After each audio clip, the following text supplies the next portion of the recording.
नमस्कार, आप देख रहे हैं वाराणसी लाइव। आपके साथ मैं हूं शुभम सिंह। वाराणसी लाइव में आपके लिए लेकर आए हैं महादेव की नगरी वाराणसी की विरासत को समेटी हर खबर, बनारस की वो खबरें जो बनी सुर्खियां। इस बुलेटिन में हम राजनीति से लेकर सामाजिक सरोकार से जुड़ी हर खबर से आपको कराएंगे रूबरू।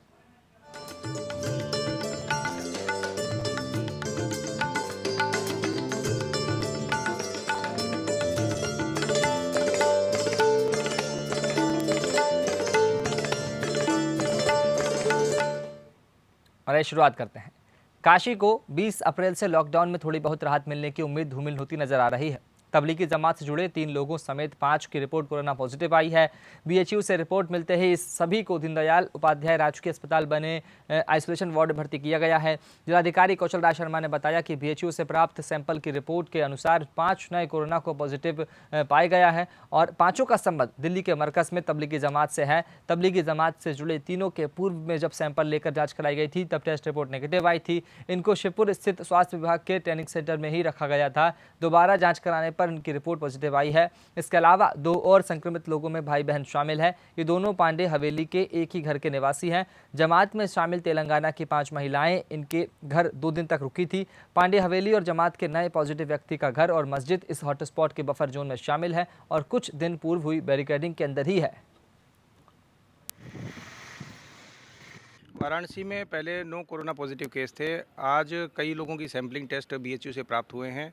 5 लोगों की सैंपलिंग टेस्ट और पॉजिटिव मिले हैं। कुल मिला के अब बनारस में 14 पॉजिटिव केसेस मिल चुके हैं। उन 14 पॉजिटिव केसेस में 1 व्यक्ति की डेथ हुई है। बाकी 13 जो लोग हैं उनमें से 5 लोग ठीक हो गए हैं और 8 लोग हमारे पास यहाँ पे आइसोलेशन वार्ड में हैं। जो 5 नए केसेस आए हैं उनका सभी का संबंध जमात से ही है। 3 तो जमात के ही लोग हैं। जो 27 जमात के लोग जिनके नेगेटिव सैंपल पाए गए थे उनकी सेकेंड राउंड की सैंपलिंग हुई थी। उन्हीं 27 में से 3 लोग पॉजिटिव पाए गए हैं। इसके अलावा भी 2 केसेस और पॉजिटिव मिले हैं। उनका भी संबंध जमात के लोगों से है। जो हैदराबाद और कर्नाटक के जमात के लोग हमारे वाराणसी में यहाँ पे आए हुए थे उन्हीं के द्वारा इनके घर में स्टे किया गया था। 2 दिन के स्टे के उपरांत वे फिर दूसरी जगह पे रहे।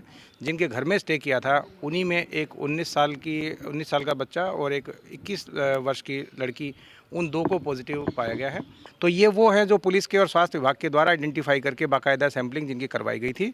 ये अन्य प्रकार के लोग नहीं हैं जैसे फॉरेन रिटर्न होते हैं या अन्य प्रदेश से रिटर्न होते हैं जिनको हमें नोटिस दे के बुलवाना पड़ा था। ये कॉन्टैक्ट ट्रेसिंग वाले लोग हैं। इसके अलावा बाकी कॉन्टैक्ट ट्रेसिंग रिपोर्ट भी कुछ आनी बाकी है। और वाराणसी में कोरोना पर काबू पाने के लिए हर संभव कोशिश की जा रही है। पूरे शहर को सैनिटाइज करने की तैयारी है। इसके लिए खासकर ड्रोन से सैनिटाइजेशन का काम शुरू हो गया है। कोविड-19 के आपातकालीन ड्रोन दस्ते ने शहर के हॉटस्पॉट इलाके मदनपुरा में अपना ड्रोन उड़ाकर सैनिटाइजेशन का काम किया। इस दौरान नगर आयुक्त गौरांग राठी भी मौके पर मौजूद रहे। इस ड्रोन के जरिए हॉटस्पॉट वाले इलाके मदनपुरा, बजडीहा, लोहता और गंगापुर के 50 एकड़ क्षेत्र को सैनिटाइज किया जाएगा। ड्रोन एक बार में 10 लीटर सोडियम हाइपोक्लोराइड को घोल लेकर आधे घंटे उड़ान भरेगा। इस काम के लिए नगर निगम, स्मार्ट सिटी लिमिटेड और गरुड़ एरोस्पेस चेन्नई के बीच करार हुआ है। इस गरुड़ ड्रोन का खर्च प्रति एकड़ 700 रुपये है। सैनिटाइज करने के लिए दवा नगर निगम प्रशासन की ओर से उपलब्ध कराई जाएगी। ड्रोन से जो मेन आशय है वह यह है कि हम लोग अपने ऐसे एरियाज़ को जो प्रभावित क्षेत्र हैं, जो हॉटस्पॉट्स और कंटेनमेंट जोन चिन्हित हुए हैं और बफर जोन चिन्हित हुए हैं, उनको हम लोग कम से कम ह्यूमन इंटरवेंशन से ज़्यादा से ज़्यादा बार सैनिटाइज़ कर पाएँ। तो ड्रोन की स्पीड भी ज़्यादा है, हम लोगों के सफाई मित्र भी कम लगेंगे उसमें और हम लोग पूरे एरिया को 100% सैनिटाइज़ कर पाएंगे। पहली मंशा ये है। दूसरा है कि जो हमारे बड़े क्षेत्र हैं, दूरगामी क्षेत्र हैं, जिनको हम लोग सैनिटरी इंस्पेक्टर्स, क्योंकि हमारी सफाई मित्र की जो संख्या है सीमित है, उससे कवर नहीं कर पा रहे थे, उन लोगों को, उन एरियाज़ को भी हम लोग इससे कवर करेंगे। इसके अलावा quarantine centres, shelter homes, isolation centres, ये बड़े बड़े जो आइसोलेटेड हमारी क्षेत्र हैं, इन क्षेत्रों को भी हम लोग, जहाँ पर हमारे ज़्यादा तादाद में लोग हैं, इन क्षेत्रों को भी हम लोग सैनिटाइज करेंगे। तो ये पूरा आइडिया है ड्रोन के माध्यम से एक ह्यूमन इंटरवेंशन कम करके मैकेनिकल बढ़ाकर और उन जगहों को भी टच करना जो हम अमूमन मानवीय रूप से नहीं टच कर सकते हैं। और कोरोना के संक्रमण से बचाव के लिए कबीर चौरा स्थित शिव प्रसाद गुप्त अस्पताल में बॉडी सैनिटाइजेशन टनल लगाई गई है। पूर्व राज्य मंत्री मनोज राय धूपचंडी और बेंगलुरु की इंकोसैन संस्था की ओर से लगवाया गया है। इसके अलावा दीनदयाल उपाध्याय अस्पताल, ESIC अस्पताल और कैंट स्टेशन पर भी सैनिटाइजेशन टनल लगाई जाएगी। एक डोनेशन पर डीएम साहब ने सैनिटरी टनल का प्रोवाइड कराया गया है, इमरजेंसी के सामने लगाया गया है। इसमें हमारे चिकित्सक कर्मचारी आने वाले मरीज का सैनिटाइजेशन और वाराणसी में फूड डिलीवरी पूरी तरह से प्रतिबंधित होने के बाद भी एक पिज्जा कंपनी द्वारा डिलीवरी कराए जाने के मामले में पुलिस ने कार्रवाई की है। पुलिस ने रात में इस प्रतिष्ठित पिज्जा सेंटर पर छापेमारी की कार्रवाई की। वाराणसी प्रशासन ने किसी प्रतिष्ठान या दुकानदार द्वारा ऑनलाइन फूड डिलीवरी पर पूरी तरह से प्रतिबंध लगा रखा है। बावजूद इसके इस पिज्जा सेंटर की ओर से ऑनलाइन डिलीवरी कराई जा रही थी। खबर मिलने के बाद पुलिस और प्रशासन ने अर्दली बाजार स्थित सेंटर पर छापेमारी की। और कोरोना संकट के बीच हमारे कोरोना वॉरियर्स दिन रात लोगों की सेवा में जुटे हुए हैं। वो न सिर्फ लोगों को जागरूक कर रहे हैं बल्कि अपनी जान जोखिम में डालकर हमें इसके खतरे के प्रति सावधान भी कर रहे हैं। कांग्रेस की तरफ से ऐसे लोगों का धन्यवाद किया गया। मैदागिन के दारानगर मध्यमेश्वर वार्ड में सफाई कर्मियों का आभार व्यक्त करके उनका उत्साहवर्धन किया गया। हम अपने 90 वार्डों के उन सभी सफाई कर्मचारियों का जिनकी मदद से हम कोरोना जैसी महामारी से लड़ रहे हैं, उसमें उनके अतुलनीय योगदान को लेकर के हम उनका वार्ड वाइज सम्मान कर रहे हैं, उनकी ज़रूरत की चीज़ों को उनके बीच में प्रदान कर रहे हैं। आज उसी क्रम में हम लोग दारानगर मध्यमेश्वर वार्ड के सफाई कर्मचारियों का स्वागत किया है, उनको अंगवस्त्रम दिया है, उनके ऊपर पुष्प वर्षा कराई है और उसके साथ साथ ही बनारस के नगर आयुक्त को एक पत्र लिख करके उनको किट और उनके सुरक्षा संबंधित सारी सुविधाओं को व्यवस्था करने के लिए निवेदन किया गया। और इस समय पूरा देश कोरोना वायरस की महामारी से ग्रस्त है और इसे हराने के लिए सरकार ने पूरे देश में 3 मई तक लॉकडाउन की घोषणा की है। ऐसे में कई सामाजिक संगठन, स्वयंसेवी संस्थान, व्यक्तिगत और लोग आगे आकर लोगों की मदद कर रहे हैं। इसी क्रम में जिलाधिकारी कौशल राज शर्मा के जरिए भारतीय स्टेट बैंक के कर्मचारियों ने 1,11,111 रुपये का cheque Indian Red Cross Society Varanasi fund में दान किया।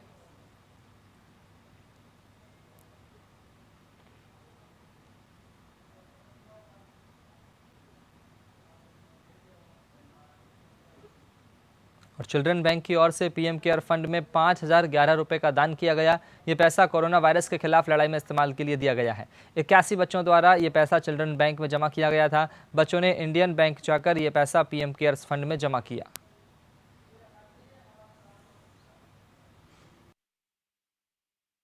आज हम लोग इंडियन बैंक में बच्चों द्वारा दी गई राशि जमा करने आए हैं और हम लोग यहाँ पर पीएम केयर फंड्स में कुल 81 बच्चों ने 5,011 रुपये जमा करने यहाँ आए हैं। और जो बच्चों का अभियान है, बच्चों की बचत पीएम के नाम, इस कार्य से हम लोग यहाँ इंडियन बैंक में आए हुए हैं। लोगों को यह संदेश देते हैं कि जिस तरह कोरोना लॉकडाउन के दौरान लोग कोरोना योद्धाओं को हतोत्साहित कर रहे हैं, उसी तरह दूसरी तरफ बच्चे उनको प्रोत्साहित करने के लिए अपनी जमा राशि दान दे रहे हैं। ये चिल्ड्रन बैंक जो है ये 2008 से हमको लगता है ये चल रहा है और इनमें जो है करीब 81 बच्चों ने 10 रुपये से लेकर 250 रुपये तक अपना योगदान देकर 5,000 रुपया पीएम केयर्स फंड में डाला है। तो इनके जज्बे को हम लोग सलाम करते हैं कि इनको भी जो है इतनी छोटी उम्र में भी ये लोग जो है देश के लिए कुछ करने की क्षमता रखते हैं और आगे भी करेंगे। तो मतलब जो 70 साल 80 साल के बुजुर्ग हम लोग के आसपास हैं, उन लोगों ने भी कभी ऐसा नहीं देखा था कि पूरी अर्थव्यवस्था ठप पड़ गई है। तो ऐसे में जो है सरकार को हर तरह से मदद करने की कोरोना वायरस से बचाव के लिए वाराणसी के हॉटस्पॉट वाले इलाकों को गरुड़ ड्रोन से सैनिटाइज किया जाएगा। हॉटस्पॉट वाले इलाके मदनपुरा, बजरडीहा, लोहता, गंगापुर के 50 एकड़ क्षेत्र को इसके जरिए सैनिटाइज किया जाएगा। उधर 4 हॉटस्पॉट क्षेत्रों में से एक बजरडीहा कोरोना के लिहाज से अति संवेदनशील है, लिहाजा इलाके को सील तो किया ही गया है। अब ड्रोन के जरिए भी पूरे इलाके की निगरानी की जाएगी। लॉकडाउन के दौरान लोग नियमों का पालन करें और घरों से बाहर ना निकलें, ये तय करने के लिए हॉटस्पॉट में शामिल बजरडीहा में पुलिस ड्रोन से नजर रख रही है। और पीएम मोदी के संसदीय क्षेत्र वाराणसी में कोरोना को लेकर पूरी सतर्कता बरती जा रही है। लॉकडाउन का पालन कराने के लिए पुलिस भी सख्ती दिखा रही है। अलग अलग थाना क्षेत्रों में पुलिस ने चेकिंग अभियान चलाकर बेवजह बाहर घूम रहे लोगों पर कार्रवाई की। इसके साथ ही कार्रवाई देकर लोगों को छोड़ भी दिया गया।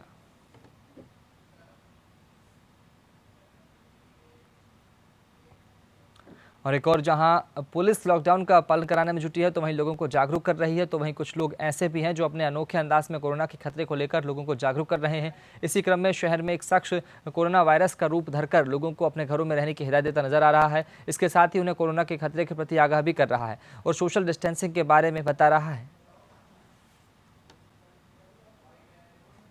इस समय देख रहे हैं कि ऑल वर्ल्ड कोरोना से परेशान है।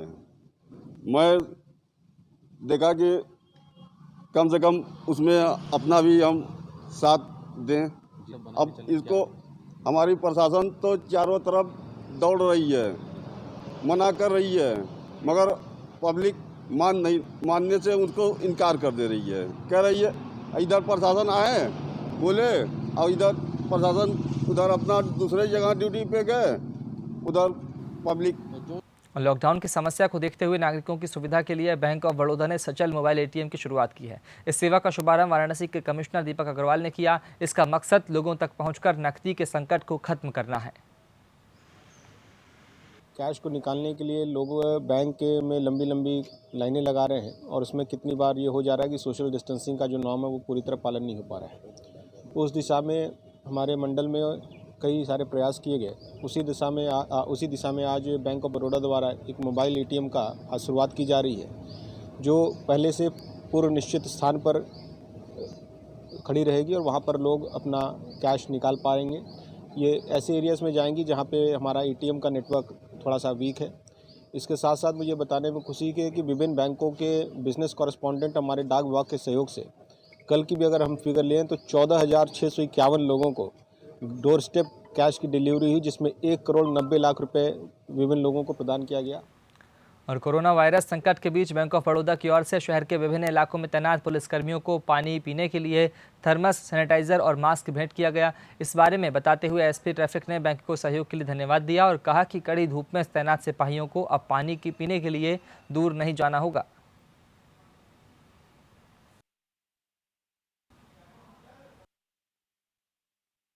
स्पेशली जो है जो सैनिटाइज़र है, जो थर्मस है और उसके साथ जो मास्क ये ट्रैफिक पुलिस के लिए, ट्रैफिक के होमगार्ड जवान के लिए दिया गया है और ये बहुत अच्छा चीज़ है कि कोरोना फाइट में हम लोग लड़ रहे हैं। उस पॉइंट ऑफ व्यू से ये बहुत ही अच्छी चीज़ है, क्योंकि हम लोग डेली फील्ड में ड्यूटी कर रहे हैं, किसी न किसी के संपर्क में आ रहे हैं, टच में आ रहे हैं, तो ये हमारे लिए भी अच्छी चीज़ है। और मैं बैंक ऑफ बड़ौदा का दिल से आभार प्रकट करता हूँ कि उन्होंने अच्छी पहल की है। देखिए, ये एक अननोन एनिमी से हम लोग लड़ रहे हैं, ठीक है। इसी आधार पे हमारा देश में बहुत सारे फ्रंट लाइन्स है जो हम लोग देखते भी है और हम लोग महसूस भी करते हैं। उनमें से एक ये ट्रैफिक पुलिस है जो इतना गर्मी में भी रास्ता में रह के वो सामाजिक दूरत्व, सोशल डिस्टेंसिंग मेंटेन कर रहे हैं, लॉकडाउन को पूरा कामयाब कर रहे हैं। तो इसी को थोड़ा सा हम लोग मैंने हमारा तरफ से फ़र्ज़ बनता है कि हम लोग भी एक परिवार का सदस्य की तरफ हम लोग को थोड़ा मदद करें कि धूप में कहीं कभी रहते हैं तो वहाँ सैनिटाइजेशन पूरा होनी चाहिए। पानी थोड़ा सा ठंडी पानी अगर वो लोग को मिल जाए समय समय पे तो बहुत। गंगा को भारत में माता का दर्जा दिया गया है, लेकिन वक्त के साथ साथ गंगा बढ़ते प्रदूषण की वजह से मैली होती चली गई। गंगा को निर्मल स्वच्छ बनाने के लिए सरकारें अरबों रुपए खर्च कर रही हैं, लेकिन सफलता नहीं मिली। लेकिन चंद दिन के लॉकडाउन ने वाराणसी में वो करिश्मा कर दिखाया है जो अरबों रुपए खर्च करके भी नहीं हो सका। लॉकडाउन में कुदरत के इस करिश्मे से आज हर कोई हैरान है।